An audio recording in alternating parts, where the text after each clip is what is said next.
Assalamu alaikum. Wa alaikum assalam. Bismillah ar-Rahman ar-Rahim. Alhamdulillah. Ashhadu an la ilaha illallah wahdahu la sharika lahu. Ashhadu anna Muhammadan abduhu wa rasuluhu wa ba'd. Dr. Jafar, all of our wonderful Imams, Imam Isa, and the community of Taha Masjid, I'm very honored tonight to speak to you actually for just a couple of minutes. I'm going to surprise you. You think I'm going to give a long talk, right? And you think I'm going to ask for money, right? That's what you think. You think I came and asked you for money. That's what you think, right? Well, I'm going to surprise you. You know, brothers and sisters, I've come to learn, and Muawiyah was right. He said, La hakima illa du tajriba. There's no real wisdom without experience. And you can't live on this planet a half a century. In the case of Imam Al-Amin, a whole century.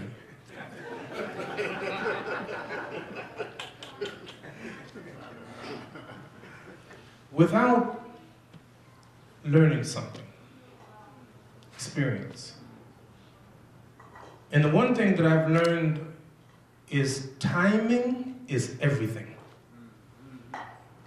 Timing is everything, and you find it in the Quran, all in Quran, and you find it in Sunnah.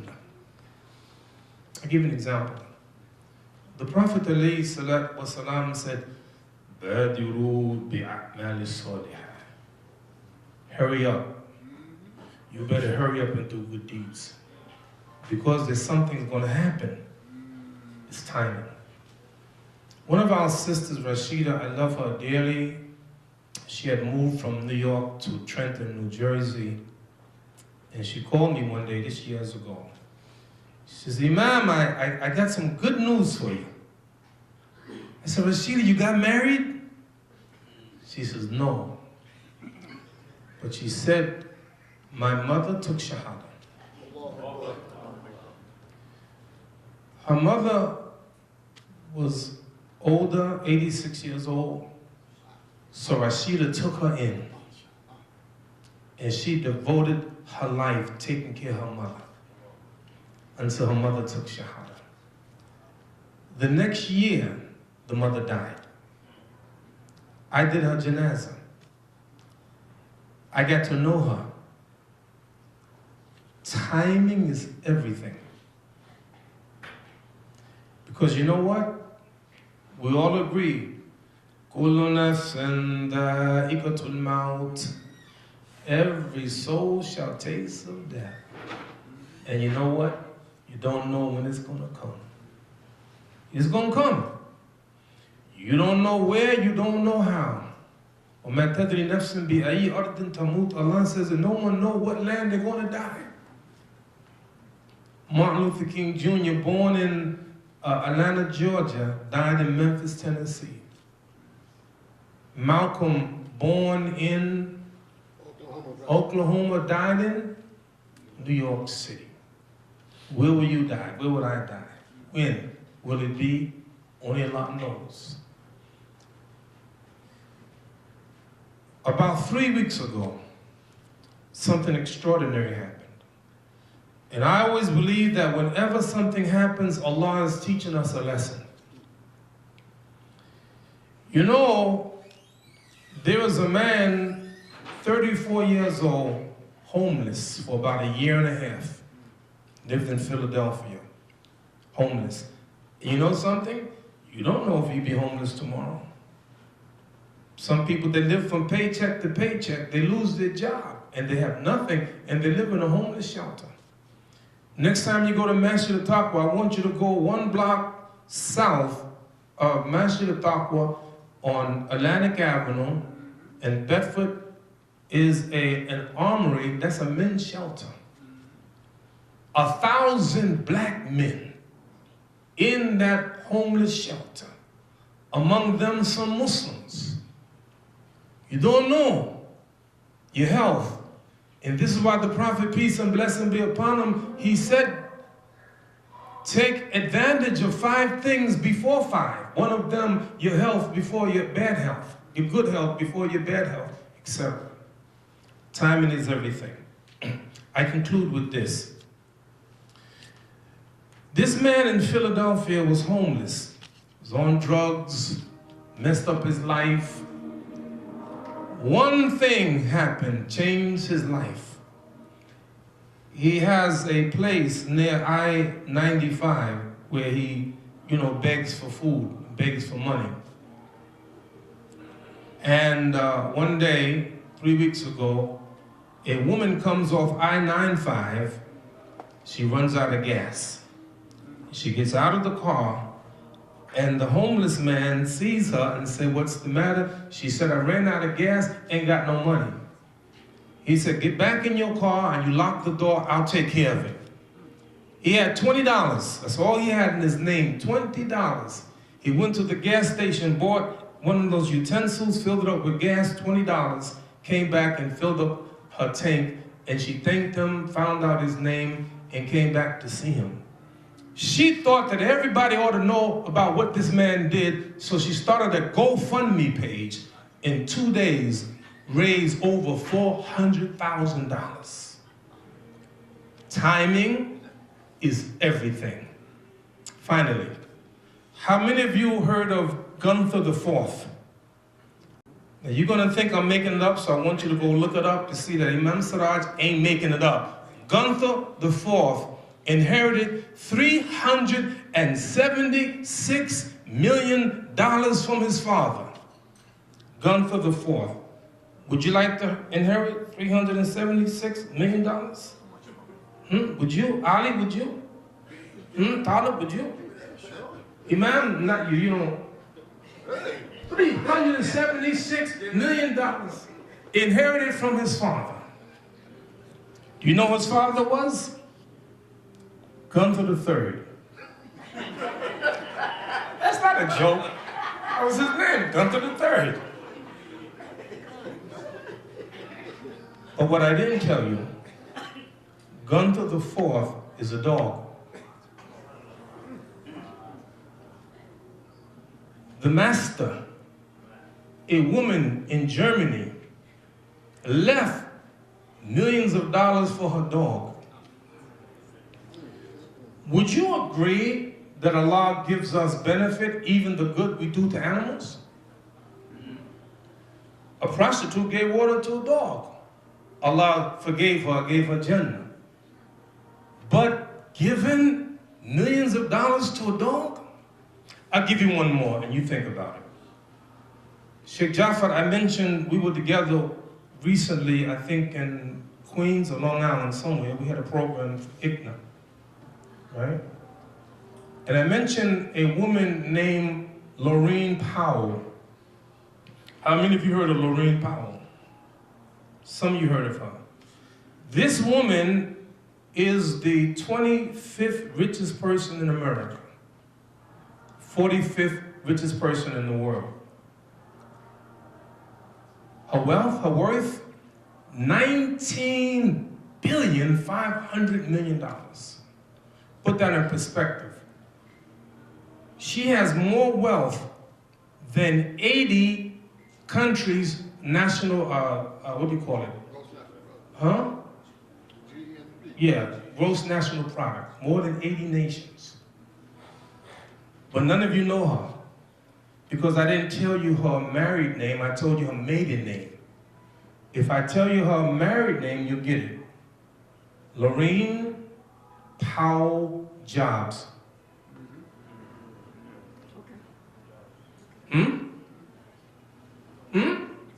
Who is she?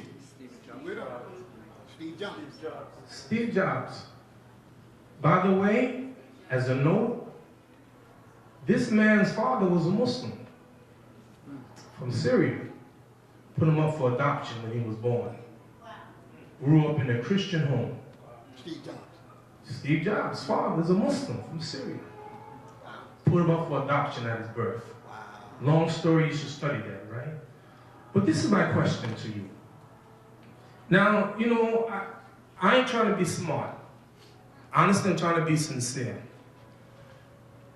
And I'm going to ask Imam Al-Amin. He's the oldest one, by far.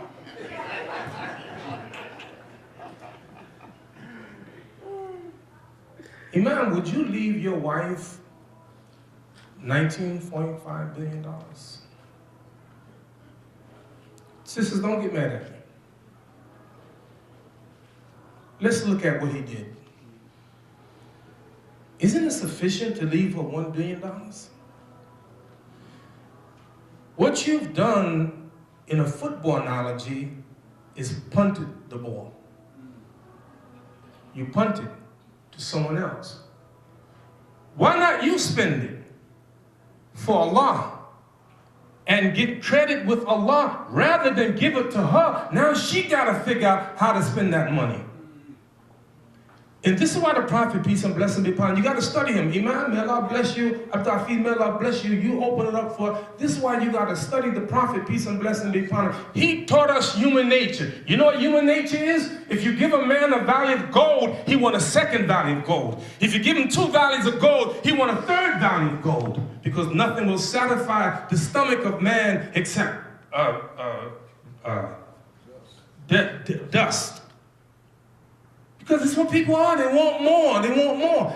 But listen what the Prophet said, alayhi salatu wasalam. If I had gold the size of Mount Uhud, I would spend it in 3 days in the way of Allah. Except I may keep a few dollars to pay for debt. Because he understands the value of timing. Timing is everything. So tonight, I'm going to ask you for a few dollars. I'm not, listen, ain't no gold. I ain't trying to raise $1 million. I'm going to say something to you, and I want you to be careful about this. Because I see this all the time. We have fundraisers. You know what the poor people do? Oh, so this ain't for me. This is for Sheikh Jaffa. Go, Sheikh Jaffa, go and do your thing, man. I'll sit here and watch you, Ahli Duthor, you people with money. You go do it. Because I ain't going to do it because I'm too poor. Let me tell you something what the Prophet said, peace and blessing be upon him. And I'm mad at you. I'm mad at you if you sit here and think that because I ain't got a whole lot of money, you ain't talking to me. No, I'm talking to you. I'm talking to the poorest of you. And the Prophet, peace and blessing be upon him, said, "Italatu fil Jannah fara'aytu aktharu ahliha al-fuqara." And I looked at Jannah and I saw that the majority of the people in Jannah were poor people. You ain't in Jannah because you're poor. You're in Jannah despite the fact that you're poor. Poverty isn't a virtue, but what you do despite the poverty, and I give you one hadith and I'm finished. The Prophet said, peace and blessing be upon him, said, Dirham sabaka miyata alfi dirham. $1 can be better than $100,000. قالوا, Ya Rasulullah, kayfa? How is that possible? He said, a man has $2 and he spent one in the way of Allah. And another man is rich and he spent all that money, but that $1 that they spent with Allah, Allah sees it. So don't you dare say, it's for the rich people. No. So what I'm going to do, Imam, listen, Imam, I ain't got a lot of money, man. You think I got money. I ain't got a lot of money. But I believe in spending it, Imam, for the right reason. So the only thing I can guarantee you tonight in this crowd is $1,000 from your brother. This is for the Masjid, Imam, and the work that you're doing and the institution that you're trying to build. Tonight I'm going to do something different. I'm going to give everybody, because everybody should make a commitment. Everybody got to make a commitment. If you want to say, Imam, I'm keeping it to myself, I'll accept that. But I want everyone, and we're going to get whatever Allah is going to give us the next 2 or 3 minutes. Everybody raise your hand and you tell me, and don't be like, oh man, I only got $1. No. Be proud of that $1. And you raise your hand and you tell me what you're going to give. Everybody, yes, Imam, $500 for the Imam. $500, mashallah. $500, good, alhamdulillah. How much? $1,000, Allah.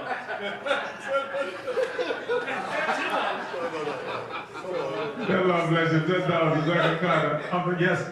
$100,000. Oh, $100.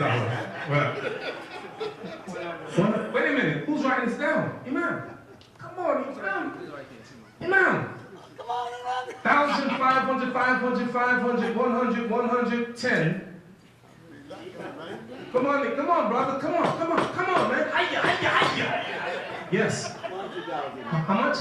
$100. Allahu Akbar. Come on, man. $100. $100. MashaAllah. Yes. Lots of money. Excellent. By the way, Imam, we have a rule in fundraising. If a child raises the hand, the father has to pay. And the mother. By the way, wait. By the way, it's in the rule book. I can show you. Yes. Come on, man. Yes, come on, let's raise your hand and let me know. Yes. 200?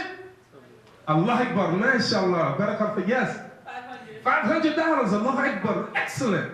MashaAllah. Come on, man. We're closing out now. I'm finished. I did my job. Yes, man. $50. Allahu Akbar. Barakallah feek. Yes.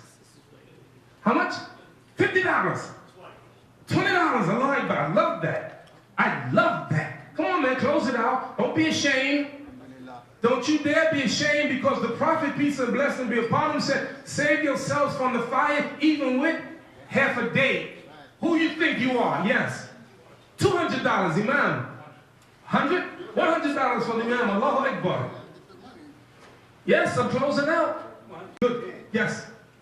$20. Allahu Akbar. She's raising her hand again. How much? $10. Allahu Akbar. MashaAllah. $100. MashaAllah. Allahu Akbar. This is it. Don't lose the time. How much, my good brother? How much?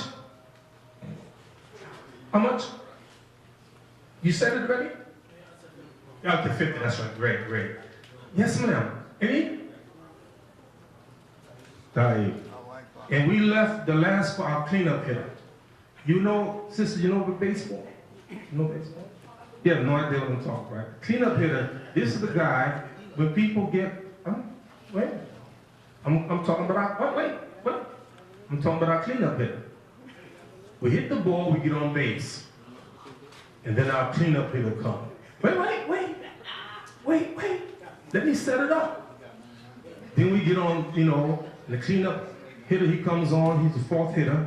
You got a man on first, a man on second, a man on third. Cleanup hitter. He comes, boom, and hits a home run and knock everybody in. So I'm late, the last for Sheikh Jafar, our cleanup hitter, how much?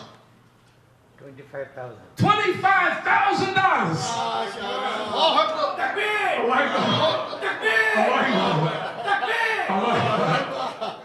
May Allah bless you the best of this life and the best of the hereafter. You are a real role model for us. I was telling the brother yesterday, he's an Imam in Cincinnati, one of the most beautiful masjids in Cincinnati. 20 years ago, I did a fundraiser for that masjid. And I never forget, a brother came to me and said, Imam, there's a brother here tonight. He makes about $25 million a year. I said, Allahu Akbar. I put my notes away.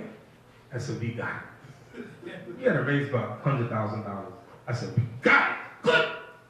So I got up there, and that multi-millionaire, he made a donation. How much money he donated that night? $25. True story. True story.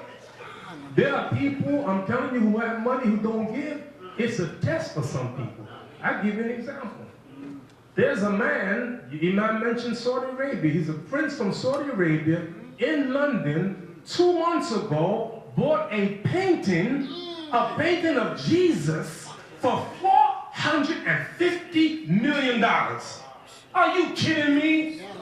You kidding me, man? $450 million for a painting?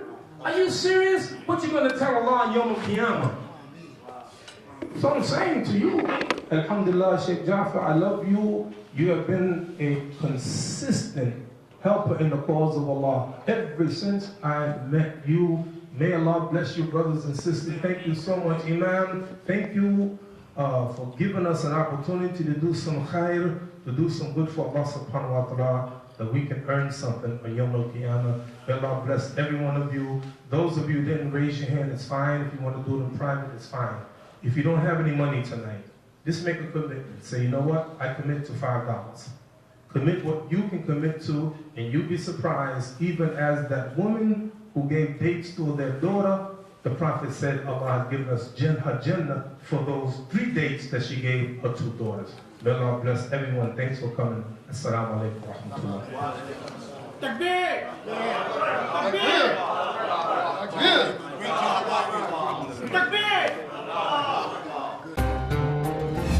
ITV, Call of Peace.